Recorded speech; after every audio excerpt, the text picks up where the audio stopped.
A 11ª temporada da Terça Insana e o Peixonauta no Shopping Vila Lobos são alguns dos destaques de hoje na Agenda Viva.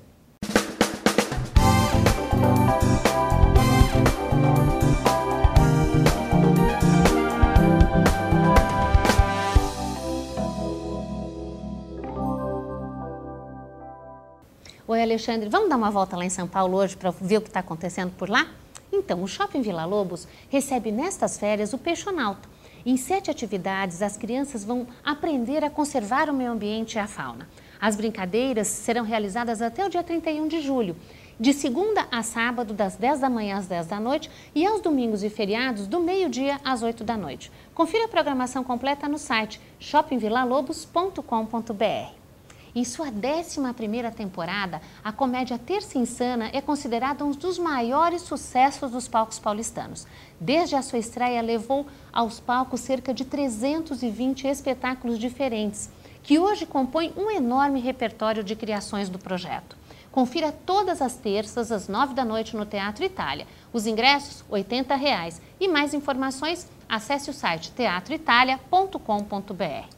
E com mais de 20 anos de tradição na manipulação de bonecos e de tantos outros objetos, a Ciatrux estreia a divertida peça Sonhatório.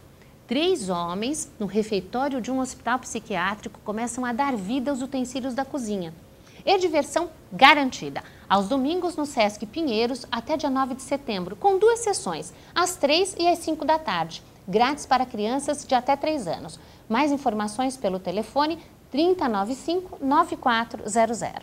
A Estação Ciência e o Museu de Zoologia, ambos da USP, recebem o público para a exposição inédita Biodiversidade, que trará uma abordagem atual e ampla para a biodiversidade brasileira, incluindo elementos como animais, esqueletos, painéis e maquetes. De terça a sexta, das 8 da manhã às 6 da tarde e aos sábados, domingos e feriados, das 9 da manhã às 6 da tarde. Os ingressos custam apenas R$ 4,00, grátis para todos no primeiro e no terceiro domingo de cada mês. Para mais informações, ligue para 3871-6750. Um bom final de semana para vocês.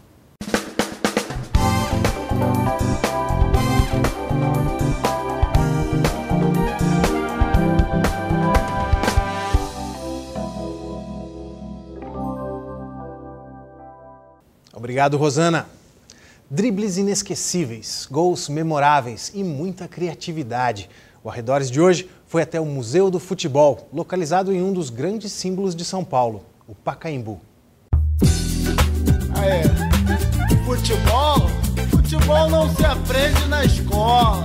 Hoje o Arredores veio até São Paulo para mostrar um dos museus mais legais da capital, aquele que fala da paixão nacional, o futebol. No país do futebol, o sol nasce para todos, mas só brilha para poucos. E brilhou pela janela do barraco da favela, onde morava esse garoto chamado Brazuca, que não tinha nem comida na panela, mas fazia embaixadinha na canela e deixava a galera maluca. E depois que a gente passou pela bilheteria, a gente já entrou no Museu do Futebol e está na primeira grande sala, que se chama Grande Área. Do lado esquerdo aqui tem vários quadros que falam sobre a história do futebol, coisas sobre o futebol. E do lado direito fica a exposição itinerante, que dessa vez fala sobre a história do vestiário. Eu fiquei sabendo que aqui tem várias atrações que são interativas e eu não vejo a hora de participar de cada uma delas.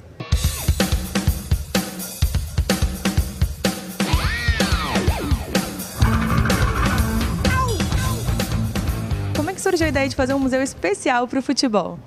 Então, eu diria que o Museu do Futebol já veio e veio tarde, né? O futebol sempre fez parte da vida de todo brasileiro, gostando ou não de futebol, a gente sempre viu futebol na televisão, os pais torcendo, a gente torce para o mesmo time ou não, então eu já diria que ele veio tarde. E aí ele surge exatamente para isso, para contar um pouco essa história de como o futebol faz parte da identidade do brasileiro, de como ele está relacionado com a nossa ginga, com o nosso jeito de ser, com as nossas atividades da semana. Então toda quarta-feira, todo domingo é dia de futebol, né? Aquela prática no final de semana.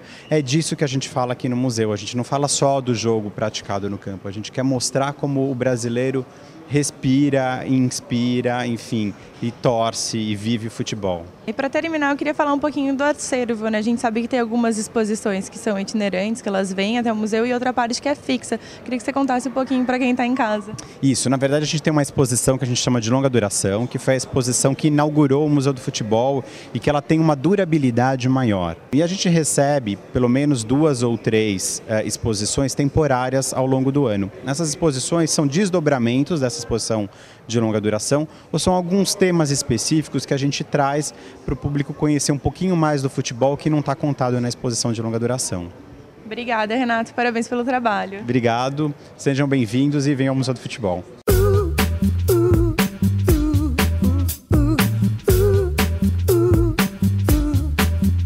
A exposição mostra que no vestiário a gente não encontra só meias sujas, não. Tem muita fé, concentração e união. Gente, vocês estão lendo essa placa? Vários craques do futebol brasileiro, quiçá mundial, já passaram por essa escada. Ela fica dentro da exposição itinerante Vestiário, onde a gente vê que rola muita concentração e fé antes de entrar no jogo. E eu vou te dizer que dá um arrepiozinho e dá vontade até de sair correndo nessa escada e invadir o gramado. E subindo para o 2º andar, olha por quem nós fomos recebidos. Bem-vindo ao Museu do Futebol. Parece que eu morri e acordei no céu do futebol. Gente, olha essa sala que linda, é a 2ª sala aqui do Museu do Futebol, que se chama Anjos Barrocos, com grandes craques do futebol brasileiro, que estão em grandes painéis, parece que estão voando, assim, é simplesmente mágico e eu vou conferir cada um deles.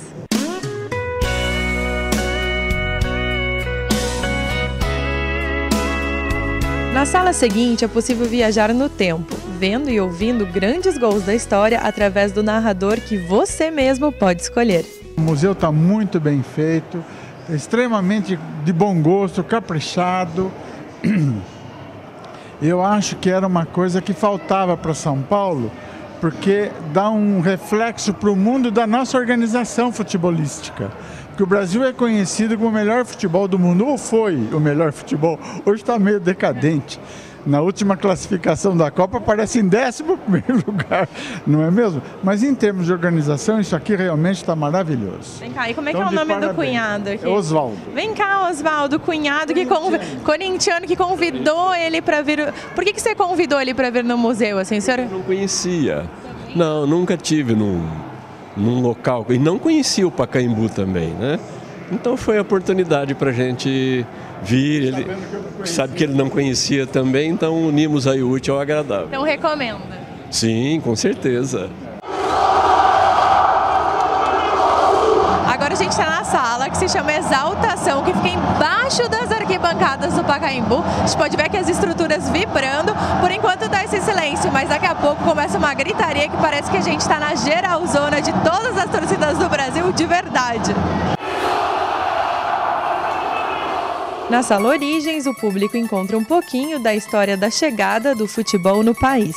Tá vendo esse homenzinho com esse bigode enorme? Esse é o Charles Miller, foi ele que trouxe o futebol da Inglaterra para o Brasil. E se hoje a gente está aqui no Museu do Futebol e vibra tanto com o nosso time, a culpa é toda dele.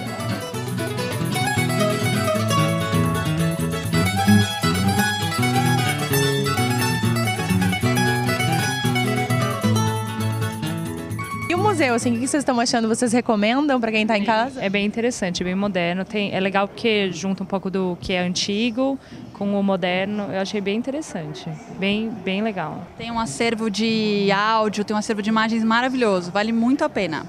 Então agora a gente vai entrar em uma das salas mais tristes do museu, né? Se é que tem, que é a Copa de 50, onde o Brasil precisava só de um empate com o Uruguai e acabou perdendo a Copa. Uma super tristeza no futebol brasileiro, mas foi bom, porque depois disso o Brasil só ganhou e entrou no momento de glória. Vamos lá ver.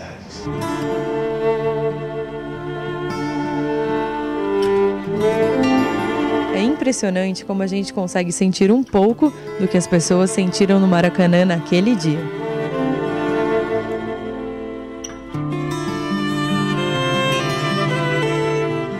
Ainda bem que a gente entrou nessa sala colorida, porque aquela salinha da década de 50 ali me deixou meio para baixo. A gente agora está numa sala que fala sobre as Copas do Mundo em cada década e a gente pode ver o que estava acontecendo de bacana no ano que aconteceu essa Copa do Mundo. E as placas verdes que tem essa estrelinha, é sinal que o Brasil foi campeão.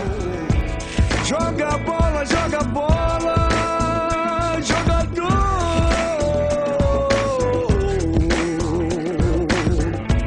Joga bola, joga bola, Corocondô. A gente entrou em uma das salas muito legais aqui do museu que conta as curiosidades do futebol. A gente acabou de ver que o maior placar que teve no futebol brasileiro foi 24-0. Você já pensou quantas comemorações tiveram nesse jogo? E agora a gente tem um pouquinho da pré-história do futebol, que 3.000 a 2.500 anos antes de Cristo, os chineses costumavam chutar os crânios dos inimigos derrotados. Eu espero que essa moda não volte ao futebol brasileiro e é por isso que eu vou lá, continuar chutando a bola.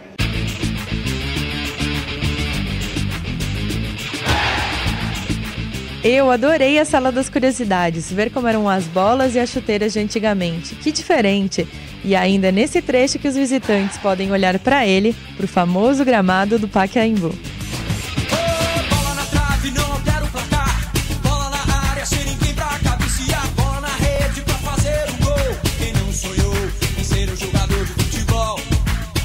O mais legal do Museu do Futebol é a interação, a quantidade de coisas que dá para mexer e para jogar. As crianças adoram o futebol virtual e todos os sons e as cores das salas. O museu abre de terça a domingo, das 9 às 17 horas, inclusive nos feriados. E o ingresso custa R$ 6,00 com meia entrada para estudante e aposentados. Legal esse museu.